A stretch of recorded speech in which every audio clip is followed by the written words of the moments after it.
మిథున రాశి వాళ్లకు ఈ వారంలో ఆర్థికపరమైనటువంటి స్థిరత్వం ఏర్పడుతుంది.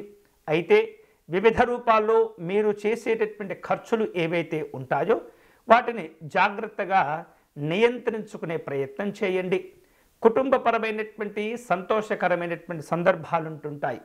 స్నేహితుల నుండి వివిధ రూపాల్లో ఆహ్వానాలు అందుతుంటాయి. వ్యాపారంలో మంచి పురోభివృద్ధిని సాధించుకుంటారు. సాంకేతిక విషయాల్లో ముందుగా మీరు అన్ని రకాల జాగ్రత్తలు తీసుకోవటం, అవగాహన పెంపొందించుకోవటం ద్వారా ఉన్నత శుభ ఫలితాలను పొందగలుగుతారు. ఈ వారంలో ఈ మిథున రాశి వాళ్లకు నూతనమైనటువంటి పరిచయాలు ఏర్పడుతుంటాయి. మీరు చేసేటటువంటి సృజనాత్మకతతో కూడినటువంటి ఆలోచనలు మిమ్మల్ని ఉన్నత స్థితిలో నిలుపుతూ ఉంటాయి.